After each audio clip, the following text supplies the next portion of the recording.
Welcome back to One Piece Explained. We're going through episode 7 of the One Piece live action series by Netflix and Tomorrow Studios, and I gotta say, this one is a fun one. As always, I make these live action breakdowns with the intent of being informative and engaging for both new fans and old ones, so I'll be talking around certain big reveals that are better experienced at one's own pace. However, I will be talking about characters, settings, and story arcs in a more general sense. Now, if you haven't subscribed yet, I'd appreciate it if you do. There's still some more breakdowns left that you don't want to miss. And with all of that said, let's get into the breakdown. This episode is titled The Girl with the Sawfish Tattoo, a play on the title of the 2005 novel and 2011 film, The Girl with the Dragon Tattoo. And from my understanding, it involves a young girl who struggles to obtain her freedom and peace of mind from the wealthy and powerful men that have held her hostage throughout her life. While the circumstances of that story are vastly different than those of this episode, you can see the general connection the creators of the show are trying to make here. The episode itself starts out at sea, heading toward the Conomi Islands, and we get the shot of some dolphins swimming ahead of the Going Merry. Now, there weren't any explicit inclusions of dolphins in the East Blue in the source material that I can remember. However, there is a chapter cover from the Animal Theater series in Chapter 5 that I really enjoy, where Zoro and Luffy are hanging out with some dolphins. Buggy sings a song to the tune of the Wellerman, a sea shanty originating from New Zealand in the 1970s that actually came back into popularity online a few years ago. Zoro and Usopp, though, begin to grow tired of Buggy's annoying mouth and opt to stuff him in a barrel. This may be seen as a nod to the fan-favorite gag of stuffing another annoying enemy that we would meet way later on during the journey inside of a barrel. Luffy and Sanji are fishing on the ship, something that the crew does every now and then, but we also wouldn't see this in the source material until a bit later on in the story. We get some back and forth between Zoro and Sanji, a classic dynamic from the source material, and Sanji calls Zoro Mosshead.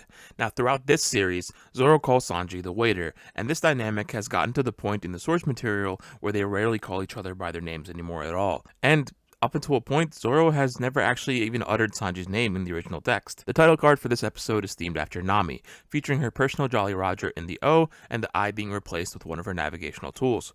Her favorite tangerines can be found beneath one in peace, and the text itself actually features a map imprinted on it. We get a bit of Nami's flashback and are introduced to Belle Mare and her adopted daughters, a younger Nami and a younger Nojiko.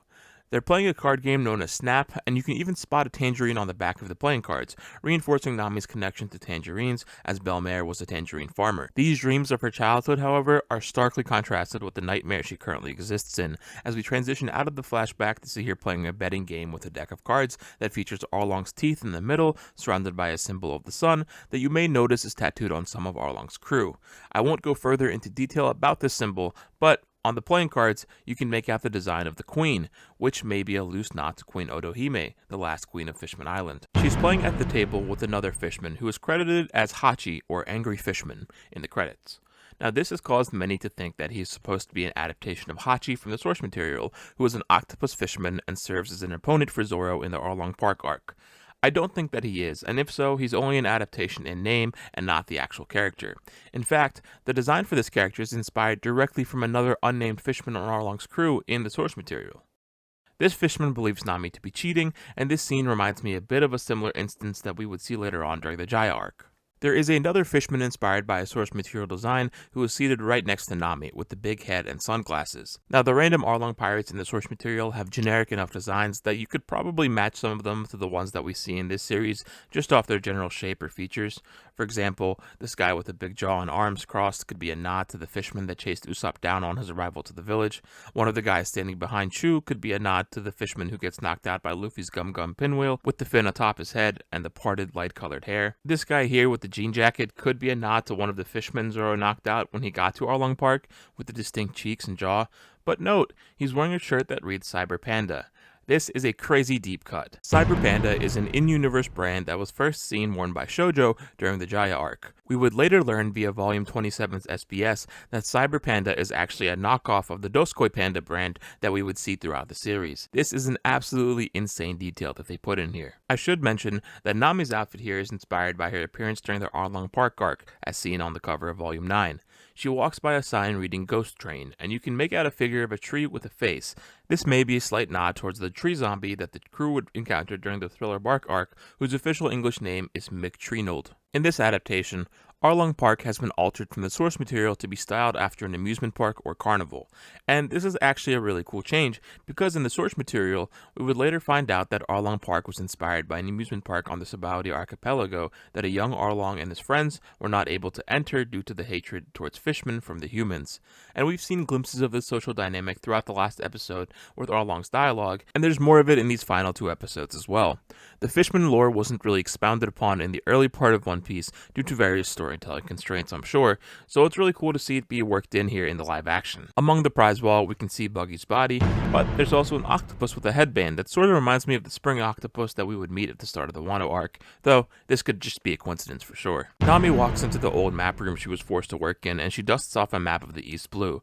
Down here, you can make out what looks to be Loketown. We get another flashback to Nami's childhood, and this part where she's looking through some maps of her birthplace of the Okyot Kingdom is super fascinating. The title up top reads The Sea King of the Great Okyot, likening the very shape of the island to that of a sea king's, but it also bears some resemblance to the Arlong Pirates' Jolly Roger as well.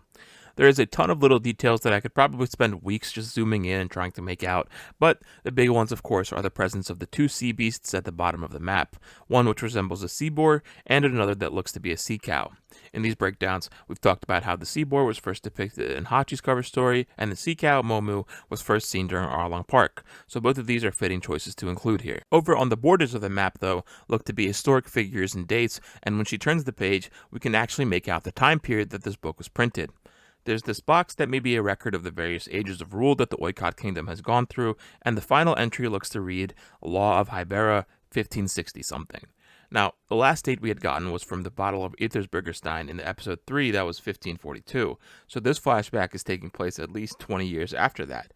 And since this flashback is taking place 8 years ago, then the present day in this adaptation is at the very least in the 1570s, though I would reckon that it's even further into the century since there's no guarantee that this book is the most recent record of the kingdom. And like I said in the previous discussion of time periods that we talked about in these breakdowns, this doesn't really matter to the series at all. It's just kind of cool to piece this together. Now, looking from the people of note around the borders and the crest of the kingdom, it feels like this country is very inspired after the Western world. There are various people in Old West style hats, but also a soldier with Old English or Crusade inspired armor, and there's even a few that resemble native indigenous folks. This is all just conjecture from my part though, let's be clear. Though it would fit with the idea that Oykot is just Tokyo spelled backwards, but all of this speculation aside, it's incredibly interesting to me how far this adaptation has gone to showcase this country that was never even explicitly named in the source material, having only been revealed in the Vivre card database.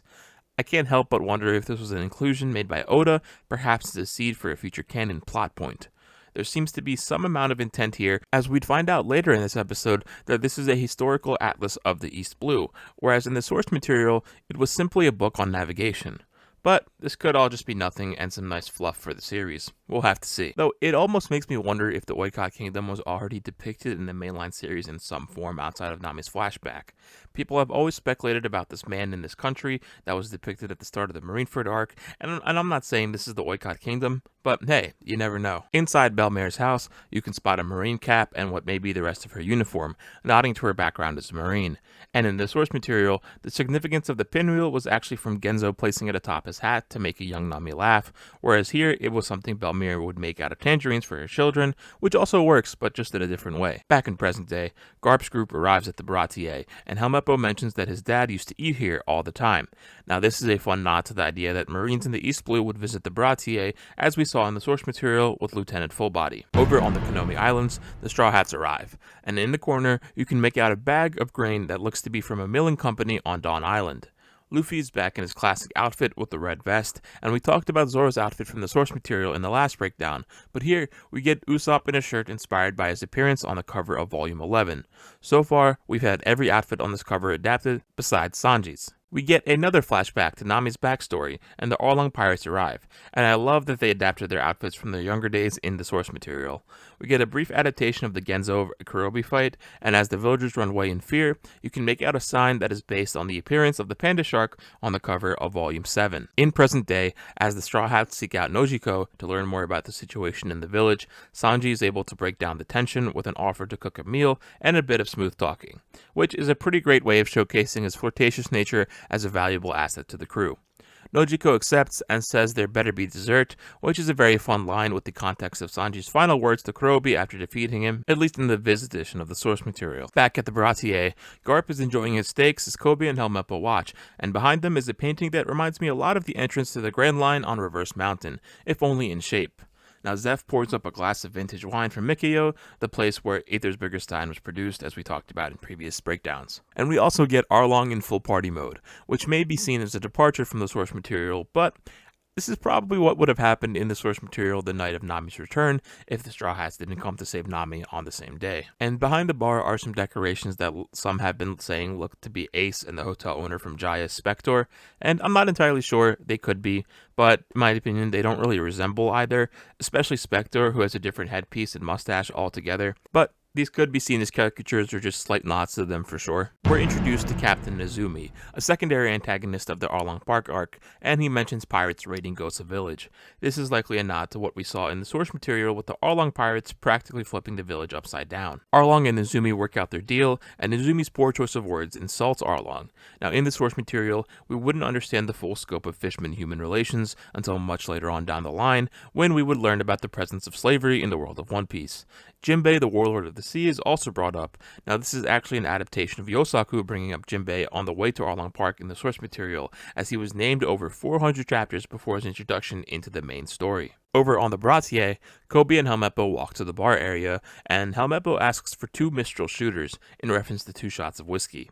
This is probably just some colorful language at play, but it is interesting to note that Mistral is the name of the northwesterly wind that blows across southern France in our real world. And the figure decorating the top of the bar that we talked about in previous breakdowns was the same one shown blowing wind in the northwestern corner of the map to the Grand Line.